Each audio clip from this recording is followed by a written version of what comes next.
Celles et ceux qui nous suivent dans notre chaîne électronique Post Plus, soyez les bienvenus. Dans la leçon précédente de chimie, on a parlé des transformations rapides et des transformations... Non. Qui peut me rappeler ce que c'est qu'une transformation rapide? C'est une transformation, qui dure d'une petite durée. une courte durée et qu'on ne peut pas la suivre à l'œil nu. Par contre, une transformation lente, c'est une transformation qui dure quelques secondes, quelques minutes, quelques heures, même des jours. Bien, dans notre leçon d'aujourd'hui, on va faire le suivi temporel d'une réaction chimique, mais lente, parce que ça va durer un certain temps. Voilà. Et on va faire le suivi avec des techniques. Il y a deux méthodes dans la chimie qu'on peut utiliser. Il y a la méthode chimique et la méthode physique. Bien. Tu passes. Alors, comme vous voyez dans ce schéma-là, on peut utiliser cet instrument qu'on appelle le baromètre pour faire le suivi de la pression d'un gaz. On peut utiliser ce dispositif qui comporte une burette, un bécher ou un Erlenmeyer avec un agitateur. Concernant la méthode chimique qu'on appelle le filtrage ou le dosage. On peut faire le suivi en utilisant cet instrument qu'on appelle le pH-mètre. Très bien. Alors, pour suivre l'évolution, à chaque instant, on peut déterminer la mesure d'une grandeur qui nous permet de déterminer l'avancement de la réaction, autrement dit, qui nous permet de déterminer la composition des mélanges à chaque instant, c'est-à-dire les quantités des réactifs et les quantités de matière des produits et qui évoluent à chaque instant. Très bien.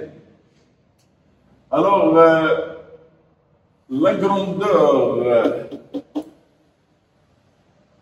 qui accompagne une réaction, on l'appelle une réaction chimique à un instant T. Oh. Comment on peut calculer ou déterminer la vitesse d'une réaction à un instant T? Alors, regardez cette courbe. La courbe d'évolution temporelle X en fonction de T. Qu'est-ce qu'on veut dire par X? L'avancement de la réaction. Et tout le monde sait que l'avancement à l'état initial égale à 0. Et à l'état final, X. donc il atteint un maximum qu'on appelle X max, qu'on va appeler après X final. Bien. Alors, pour déterminer la vitesse à cet instant, voilà ce qu'il faut faire. Je vais projeter jusqu'à avoir un point de la courbe. En ce point-là, je dois tracer une tangente. Très bien. Alors, l'expression de la vitesse. Regardez, la vitesse à un instant T sur 1 sur V. Qu'est-ce qu'on veut dire par V? Le volume du système chimique, c'est-à-dire du mélange, multiplié par quoi? dx sur dt. Je vous rappelle, dans une droite en mathématiques, tout le monde écoute. En mathématiques, on vous donne y, x.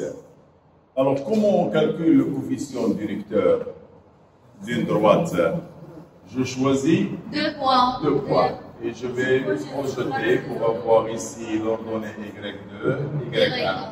Et là, j'ai x1 et là, x2. Alors, comment je calcule A? C'est la différence. La différence entre y2 et y1, c'est-à-dire delta y. Oui. Et la différence ici, c'est delta x. Si je choisis deux points très proches, On va prendre est-ce que le coefficient va changer? Non. Non, il reste le même. Alors, qu'appelle-t-on cette différence ici de projection?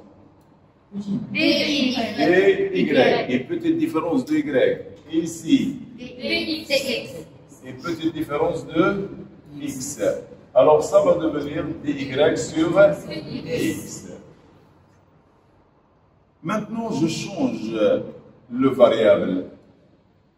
Au lieu de x, je vais mettre t.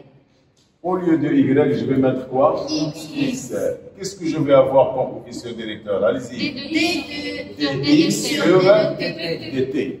X c'est l'ordonnée et t c'est l'abscisse. Oh, ce dx sur dt, qu'est-ce que ça va représenter? Et qu'appelle-t-on A? C'est un coefficient. Alors regardez, le dx sur dt c'est A, c'est ce qu'on appelle le coefficient directeur de quoi? De la tangente. De la droite, c'est-à-dire de la tangente. Tu descends. Regardez, le coefficient directeur de cette tangente et non pas de la courbe. Bien.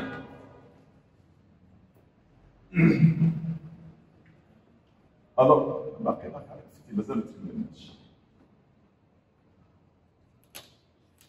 il y a un dérangement, les caméramans sont fatigués. Aujourd'hui, ils n'ont pas fait un bon travail, mais ça passe. Alors, regardez, le volume qu'on a ici, il s'exprime en litres. Et X, l'avancement, c'est une quantité de matière. Oui. Donc, on peut l'exprimer soit en mol, soit en millimol. On change les grandeurs, les unités avec dans les exercices. Et qu'est-ce que ça va représenter le dx sur dt? Le coefficient directeur de la tangente. Avec AC, je choisis deux points et je fais la variation de l'ordonnée sur la variation des abscisses. Remarque, la vitesse volumique, elle s'exprime toujours En moins par litre partiel. pas toujours, il s'exprime parfois en mol par litre moins 1, seconde moins 1. Et dans d'autres, je peux avoir millimol, litre moins 1, minute moins 1. Donc, je peux avoir autre unité selon les données de l'exercice. Maintenant, une deuxième grandeur qui accompagne une transformation chimique, ce qu'on appelle le temps de demi-réaction. Tout le monde écoute ce que c'est que le temps de demi-réaction.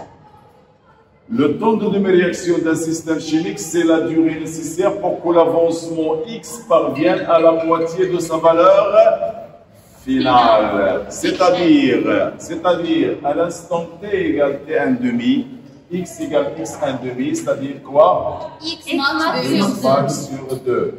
Lorsque x est égal à x max sur 2, le temps correspondant, c'est ce qu'on appelle t1,5.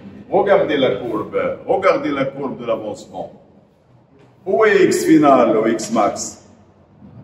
C'est cette projection. Je divise cette valeur en deux, je tiens ce point-là. Oui. Alors la projection de ce point-là, il va donner un instant. Oui. Cet instant, c'est ce qu'on appelle le temps de demi-réaction. Bien. Interprétation microscopique de ce qui se passe dans une réaction chimique. Tout le monde écoute ce qui se passe. Lorsque je mélange un corps A avec un corps B, dans un mélange, il y a agitation. Lorsqu'il y a choc entre A et B, le choc il est efficace lorsque A et B se transforment en quoi? Dans ce cas-là, il y a une réaction chimique. Si A et B restent les mêmes, donc il n'y a pas de réaction chimique. J'arrête là pour aujourd'hui et je vous donnerai le cours en détail dans une autre vidéo.